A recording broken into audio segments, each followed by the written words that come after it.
Bonjour, je m'appelle Martin Séguin. Aujourd'hui, on va tourner. Et selon les deux loisirs principaux que j'ai, disons que la phrase « Silence, on tourne » est bien appropriée. Aujourd'hui, on va faire un bouchon de bouteille de vin. Petit bouchon de bouteille de vin. C'est du cerisier. Ça dépend des bois que j'ai. Quelque chose qui se donne très bien en cadeau ou qui se vend. Donc moi, quand je vais chez quelqu'un aujourd'hui, j'apporte plus de bouteille de vin en cadeau. J'apporte un bouchon. Parce qu'une bouteille de vin, la personne à qui vous la donnez, elle va la boire, elle va l'acheter, elle va vous oublier. Le bouchon, elle va penser à vous à chaque fois qu'elle va le ressortir. Pour ce qui est des bois, j'utilise des restants. En fait, je peux en acheter, j'achète des blocs déjà toutes prêtes à l'occasion que je taille. Ou encore des restants de projet. Là, ça donne que j'avais des bouts de cerisier. Il faut absolument attaquer notre morceau de bois sur le grain long. Il ne faut pas aller au travers. Disons, en fait, c'est probablement faisable, mais vous allez travailler un peu plus. J'aime mieux l'attaquer sur la longueur du grain. Ça nous prend un mandrin particulier pour notre tour à bois. Moi, j'ai ceci, avec le trou ici dans lequel je vais pouvoir visser mon bloc de bois. Et la grandeur ici est adéquate pour la base de mon bouchon, qui va visser dans le trou de mon bloc de bois. On doit percer notre bloc de bois en fonction de notre mandrin. Les spécifications sont indiquées dans les instructions du manufacturier. Honnêtement, je ne me souviens plus du tout où j'ai acheté ce mandrin. Dans les spécifications, il mentionne un trou de 11,32 ou de 23,64. Désolé les Européens, je n'ai pas les mesures. Ce que j'ai découvert avec le temps, c'est que 11,32 quand on travaille dans de l'acrylique, parce que ça fait un trou très propre et là le mandrin il accroche pratiquement plus. Donc 11,32 et 23,64 quand on travaille dans le bois. 11,32 va fonctionner quand même. Sauf que ça va être extrêmement dur de le rentrer et de le ressortir. Donc, j'aime mieux 23,64. C'est déjà assez dur de le mettre et de l'enlever. Donc, je me dis que c'est parfait. On fait un petit trou à perceuse à colonne dans le plein centre, justement pour la profondeur approximative de notre mandrin, peut-être un petit peu plus. Bon, bien, pour les petits bouchons, j'utilise des bouchons en acier inoxydable. J'ai une préférence vers l'acier inoxydable. À ce que j'ai lu et rencontré un peu, ceux qui sont en chrome qu'on peut acheter à plusieurs endroits peuvent avoir un problème. En tout cas, je ne suis pas spécialiste en la matière, mais à ce que j'ai lu, quand c'est en chrome, au contact du vin, de l'huile ou du vinaigre, il peut y avoir une oxydation qui n'est pas bonne. Ce qui fait que je les achète en acier inoxydable chez DFI Stainless Steel. Je les achète par Internet, là, ils sont ici au Québec. Et en fait, probablement que le site web est indiqué dans le bas de l'image. Le prix est bon, même en fait, je vous dirais qu'en acier inoxydable, comparé à ce que je vois, c'est pratiquement le même prix ou même moins cher, dépendamment des quantités. Puis ça fait une très bonne job, la dimension est très bien. Et une grosse différence, c'est la longueur. Les autres sont plus petits. Personnellement, j'aime ça justement quand on le met dans la bouteille. Ceux qui sont plus longs, ça fait bizarre d'avoir une petite tête avec un gros bout. Là. Quoique, il y a certains hommes qui sont faits de même. Bon, ben disons que moi j'aime bien ceux-là. Donc, un coup que notre bloc de bois est percé, on installe le mandrin sur le dos.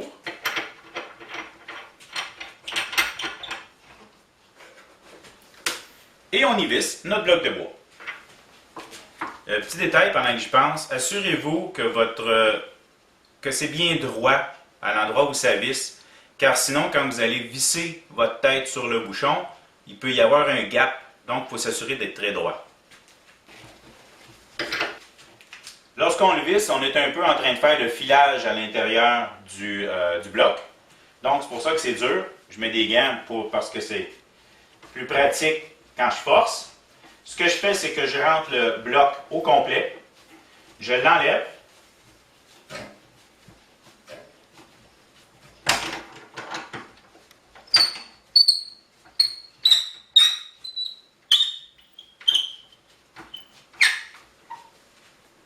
Je le nettoie pour enlever la petite poussière qui est allée dans le fond. Et la raison que je fais ça, c'est que si je ne l'enlève pas pour le remettre, il devient extrêmement dur à enlever un coup que le tournage est fait. Donc là, je me trouve comme un peu à slacker. J'ai de la pogne actuellement pour serrer et desserrer. Lorsqu'il va être rond avec sa finition dessus, disons que c'est pas l'idéal de se mettre à forcer avec une paire de pinces pour le défaire. Lorsque notre bloc de bois est fixé, on approche notre porte-outil le plus près possible du bloc, mais on teste pour être certain qu'il ne touche pas. Maintenant, je vais arrondir ma pièce, la dégrossir pour la mettre ronde et j'utilise ma gouge à dégrossir. Vous pouvez voir que je l'ai modifié selon mes besoins et mes habitudes. Pour tourner mes stylos ou des bouchons comme ça travaille très bien avec ce profil-là. Mon tour est actuellement seté selon ce qui est indiqué pour le manufacturier à 2700 tours.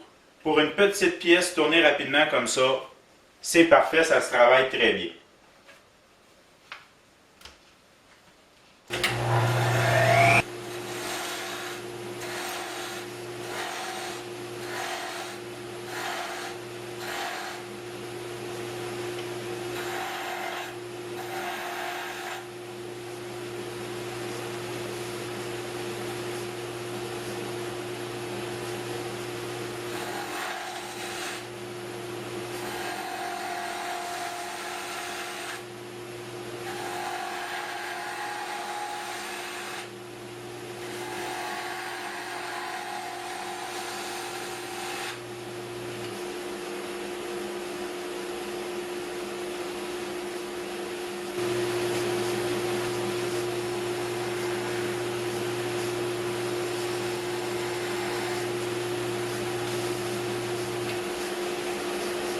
Maintenant que ma pièce est ronde, ce que je veux faire, c'est arrondir le dessus pour faire une certaine forme de tête et descendre le bas pour arriver avec la dimension de mon mandrin.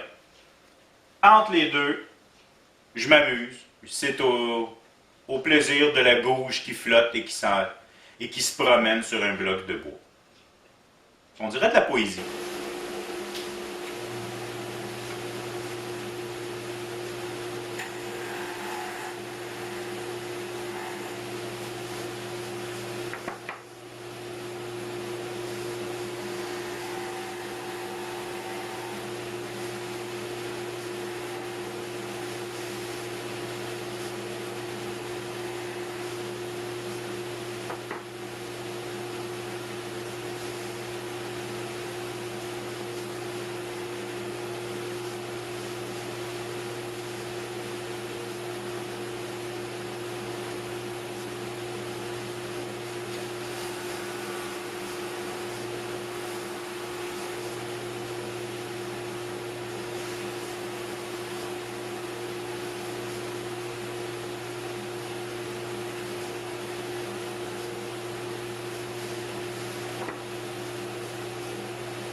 Voilà que j'ai fini de tourner.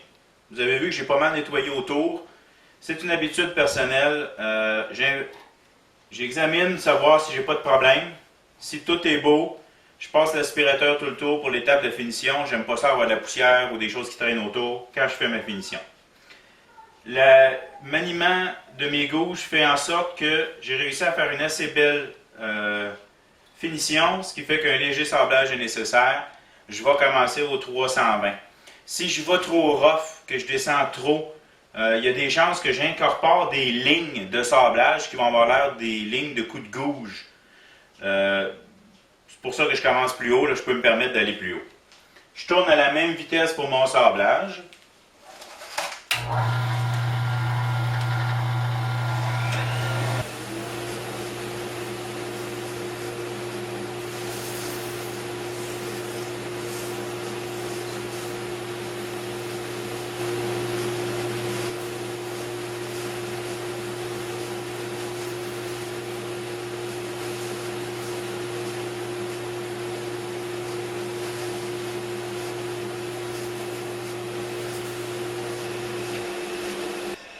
En fait, 320 était même trop gros. J'aurais dû aller directement à 400. Parce que j'ai vu entre les deux que j'avais des marques. Maintenant, un coup que je suis rendu au 400 dans le brun, j'ajoute du papier noir qui se trempe dans l'eau, mais je ne le trempe pas dans l'eau. Parce que j'ai découvert que le 320 noir est plus fin que l'autre, le brun. Donc, je fais une passe au 320 noir et ensuite au 600 noir. Et là, j'ai pas mal atteint la finition que je veux.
Vous avez pu voir que j'ai slacké mon bouchon pour aller sabler en dessous. Et ensuite, je le remets en place. C'est fait. Et je termine avec une petite lame d'acier 4.0 qui me permet d'adoucir le tout. Attention, si vous avez des lignes trop serrées ou quelque chose qui fait en sorte que la laine d'acier pourrait accrocher, il faut faire extrêmement attention parce qu'elle peut partir et revenir sur vous. Disons que je parle par expérience. Pour la finition, j'achète du vernis du tourneur et j'en mets sur un essuie-tout. Je commence par les endroits qui ont des creux parce qu'en tournant rapidement, ça ne fonctionne pas. Ça y va pas dans le creux. Donc, je remplis mes petites craques et maintenant, on peut faire le restant.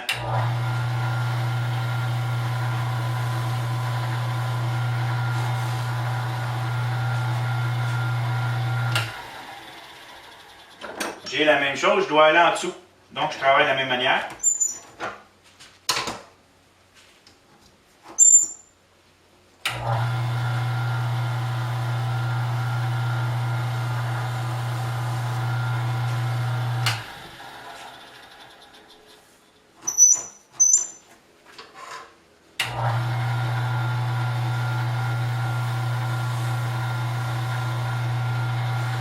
J'aurais dû faire le dessous avant.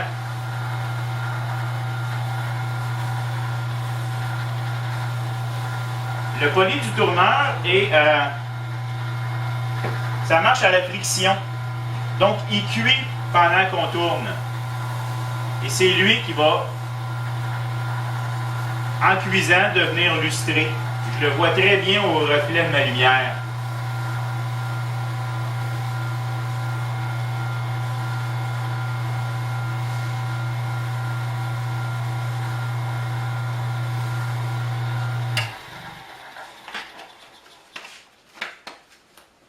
Voilà, il est terminé.